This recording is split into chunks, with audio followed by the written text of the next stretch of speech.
విపక్షాల నిరసనల మధ్య online gaming బిల్లుకు లోక్సభ ఆమోదించింది. కేంద్ర హోంమంత్రి అమిత్ షా ప్రవేశపెట్టిన 3 బిల్లులను తీవ్రంగా వ్యతిరేకించాయి విపక్షాలు. నేరారోపణలతో అరెస్టై వరుసగా 30 రోజులు జైల్లోనే ఉంటే ప్రధాని, కేంద్ర మంత్రులు, సీఎం అయినా సరే తొలగించేలా బిల్లును తెచ్చింది కేంద్రం.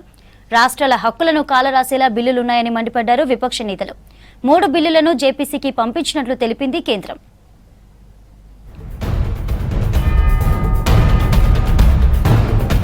ప్రతిపక్షాల నిరసనల మధ్య ఆన్లైన్ గేమింగ్ ప్రమోషన్ కంట్రోల్ బిల్లును లోక్సభ ఆమోదించింది. విపక్ష ఎంపీల ఆందోళనల మధ్య మూజువాణి ఓటుతో బిల్లు ఆమోదం పొందింది. Promotion and రెగ్యులరేషన్ of online gaming bill 2025 బిల్లును కేంద్ర ఐటీ శాఖ మంత్రి అశ్విని వైష్ణవ్ సభలో ప్రవేశపెట్టారు. ఆన్లైన్ గేమ్స్, ఈ స్పోర్ట్స్ మధ్య విభజన ఉండేలాగా బిల్లును రూపొందించారు.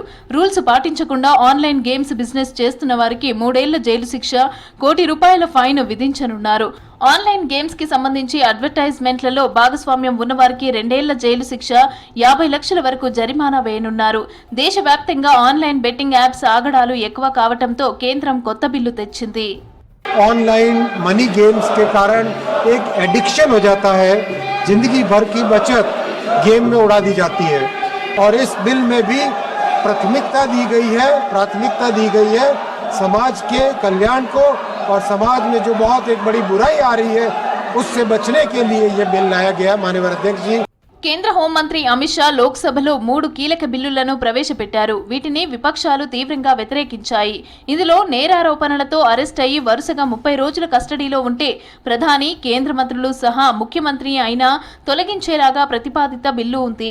కేంద్రపాలిత ప్రాంతాల సవరణ బిల్లు, రాజ్యాంగం 130వ సవరణ బిల్లు సహా జమ్మూ కాశ్మీర్ రీఆర్గనైజేషన్ బిల్ 2025 బిల్లులున్నాయి. కీలక పదవుల్లో ఉన్న ఏ ప్రజాప్రతినిధులు అరెస్ట్ అయ్యి వరుసగా 30 రోజుల కస్టడీలో ఉంటే తర్వాత 31వ రోజులోపు రిజైన్ చేయాలి, లేదంటే ఆటోమేటిక్ గా పదవి పోయే బిల్లును తీసుకొచ్చింది కేంద్రం.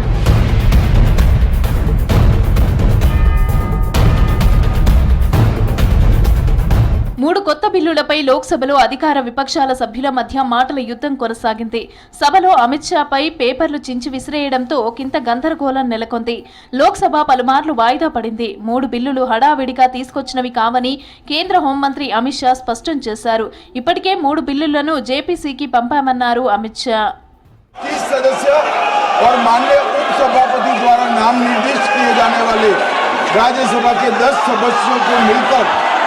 बनने वाली संयुक्त समिति को सौंपा जाए।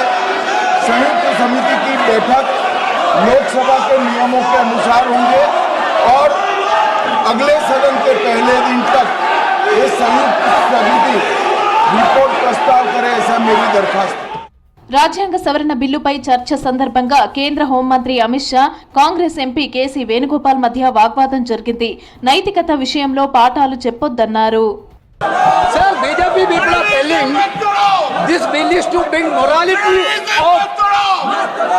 in politics. When he was the Home Minister of Gujarat, he had been arrested, sir.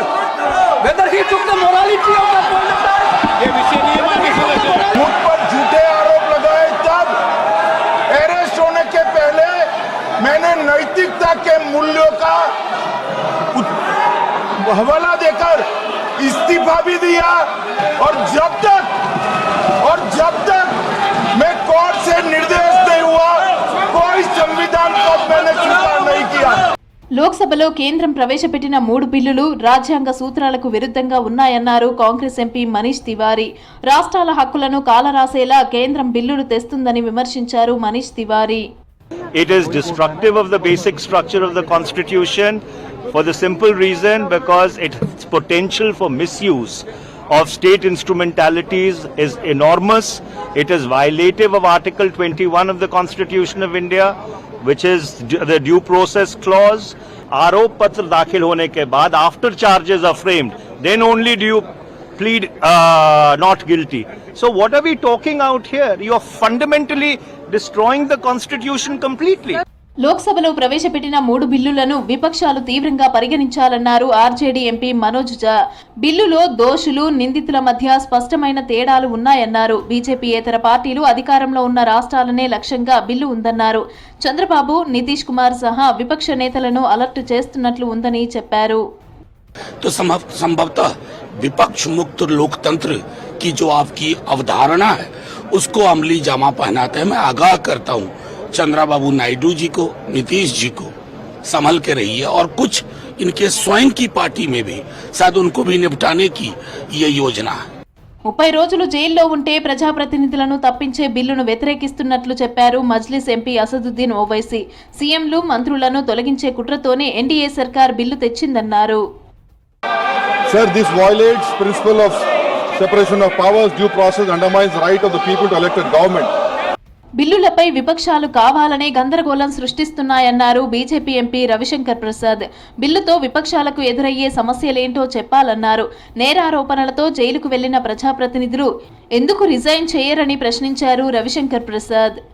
जिनकी राजनीति अपराध और जिनके लोग भ्रष्टाचार अपराध के कारण काम करते हैं वही परेशानी है, बस और क्या है। బీహార్ ఓటర్ల జాబితా సవరణపై పార్లమెంటులో విపక్షాలు ఆందోళన కంటిన్యూ చేశాయి.